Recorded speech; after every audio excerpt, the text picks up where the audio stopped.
This is a Sports Catastrophe production. Just Hey there, how there, ho there. It's Jeff Cutterdime, and welcome you to another Sports Catastrophe birthday boy. And the birthday boy for today, February the 17th, is an NFL legend who's still alive. Yeah, I'm shocked. As shocked as you are. He was a legend for the Cleveland Browns from 1957, to 1965. Only played for that one team, one of the greatest running backs of all time. He went to the Pro Bowl every year he was in the league. He won 3 NFL MVP championships. It's like shocking. It's like he only was in the league for 9 years. He won the NFL title with the Browns in '64, the last Cleveland championship team, until the Cavs did it 5 decades later. 8 of his 9 seasons in the NFL, he led the league in rushing, and he retired to go be an actor, which was shocking. It was like he retired at the peak of his powers. Not only was he a good running back, he actually was a lacrosse legend for Syracuse and even played some lacrosse stuff. He was as good as lacrosse and football, as most people said. So he's still an icon and all that, and could have set lots of records if it wasn't for his premature retirement. He is actually Jim Brown, not James Brown the singer, not James Brown the CBS/Fox play-by-play guy. He is Jim Brown, the running back from Cleveland. He was born in St. Simon's Island in Georgia, and he was a star and all that. They moved to Long Island at age 8 years old, and actually, for his basketball team, set a lot of records until Carl Yastrzemski would later break them, which was weird because Yastrzemski was a baseball legend. Anyway, Jim Brown was a sophomore for Syracuse in 1954 when he was allowed to play on the team because back in the day, freshmen could not play on the varsity team. But anyway, he looked pretty good in his senior year in 1956. Somehow, in some way, he ended up 5th in the Heisman Trophy voting, even though he had 6 rushing touchdowns in one game. I mean, the route was because of Colgate, a Patriot League team, an Ivy League team, if you will. So yeah, he scored the 6 touchdowns and kicked 7 extra points to make it 43 points overall. In the Cotton Bowl, he scored 3 touchdowns, and after a blocked extra point against Texas Christian, he had an extra point blocked. Otherwise, Syracuse would have tied Texas Christian, and TCU won 28-27. Despite the 3 touchdowns from Jim Brown, they didn't win the Cotton Bowl. But he was a multi-sport athlete. In addition to football, he excelled in basketball, track, and lacrosse. He took 5th place in the NCAA decathlon in 1955. He was a decent basketball player, the second leading scorer on the team. And he was dominant. 43 goals in a 10-game regular season at times. Such was the case that a lacrosse player was required to keep their stick in constant motion while carrying the ball instead of holding it close to his body. Basically, when you have the ball, you have to move your stick and all that. But there is currently no rule across that requires a player to keep his stick in motion. Doesn't matter.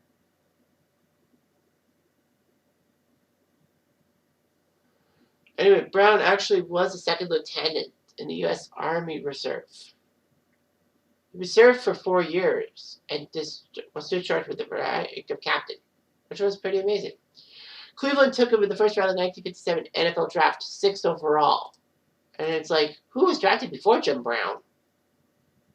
Actually, it was a pretty decent front 6. Paul Hornung was taken by Green Bay as a lottery pick. So the first pick went to Green Bay, so it went to Hornung. So Hornung, good job. The Rams took Jordan Arnett from USC. Bad move. Stanford took John Brody, quarterback from Stanford, 3rd overall. That's not that bad. Green Bay took Ron Kramer, a wide receiver, 4th from Michigan. Len Dawson went 5th to Pittsburgh, and Pittsburgh screwed him up, and then he went to the AFL to play for the Chiefs franchise. And then there's Jim Brown. So yeah, like the Rams screwed up. ironically enough, against the Rams in the ninth game of the 57 season, he ran for 237 yards, which was an NFL record, single game record, not just for rookies, but for everyone else. That was unsurpassed for 14 years. And the rookie record, which was broken in 1997. Anyway, he put up over 1,500 yards in a 12-game season. Imagine what he could have done in a 16-game season. He might have come close, I say about maybe 1,800. So, yeah, he looked amazing. 17 touchdowns he scored. Second best was Ray Berry, wide receiver for Baltimore, and he had 8. He played 9 years in the NFL, only 9 years, which was shocking. It was like, he only played 9 years. Well, when he left, he was the all-time single-season record holder, 1,863 yards in 1963, and career rushing 12,312 yards, as well as the rushing touchdowns and total touchdowns winner. All that. The thing is that Brown's first 4 seasons were 12 games, and the other 5 were 14. So imagine what he could have done in a 16-game season. But Brown would score 100 touchdowns in only 93 games. That was the record before LT, LaDainian Thomas, broke it, doing it in 89 games. But he was an all-purpose man. All that. It's amazing he got 8 rushing titles in 9 years. Browns' 1,863 rushing yards in 63 is the Cleveland Browns record and the oldest record for a franchise record.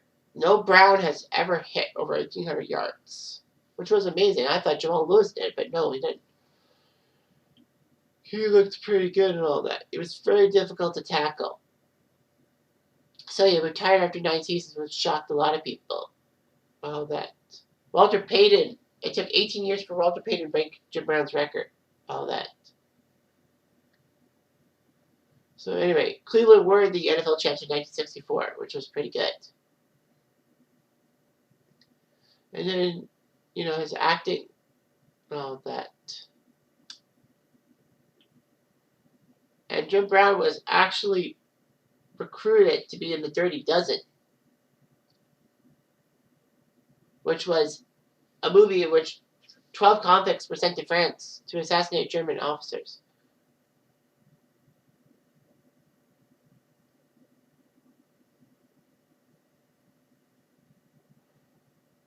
Anyway, Brown would retire during the filming of The Dirty Dozen. He did okay in some movies and all that.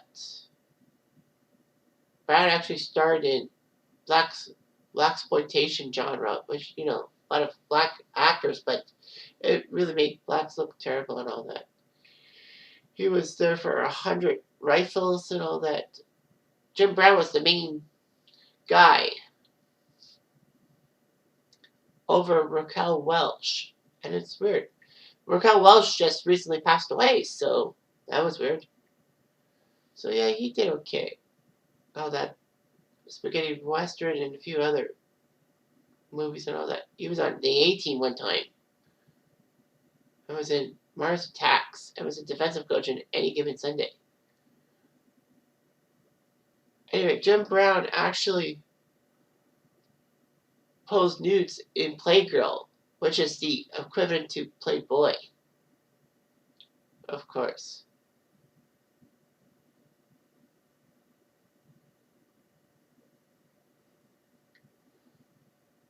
And so, all about Playgirl and all that. He was full frontal nude, all that. Anyway, Jim Brown would actually be a color analyst for CBS Broadcasting in 1978, teaming with Vince Scully and George Allen. Brown actually mused coming out of retirement to play for the Raiders when Pittsburgh's Franco Harris were trying to break the record. Jim Brown did not like Harris's style of running, criticizing the tendency to run out of bounds, in which Brown would fight for every yard. But Franco didn't break the record, it was Walter Payton. Harris tried his best. Anyway,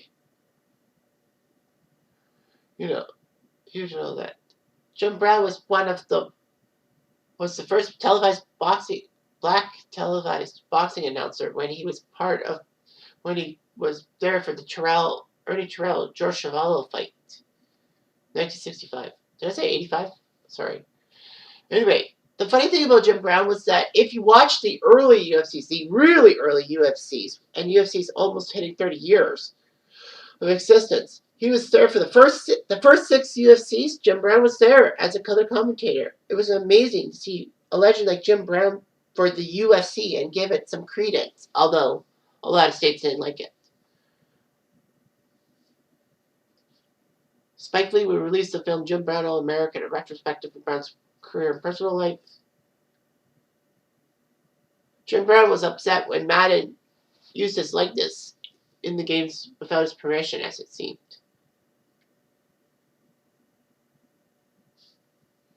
Anyway, Brown had personal problems. He married his first wife in 1959 and lost her in divorce in 1968 with gross neglect. They had 3 children. And Brown was ordered to pay $2,500 per month in alimony and $100 per week for child support. Anyway, he had a lot of problems.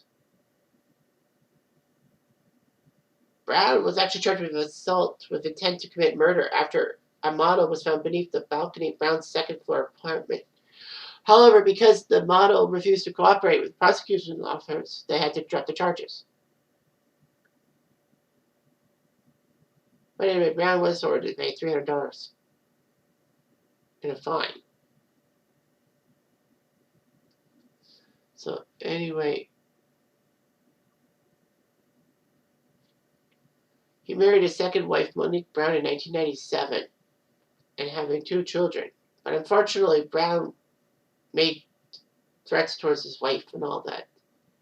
He was given 3 years of probation and forced to go through a year of counseling and 400 hours of community service. But Brown would ignore the court-ordered counseling and community service and was thrown in jail for 6 months, but was released after 3 months.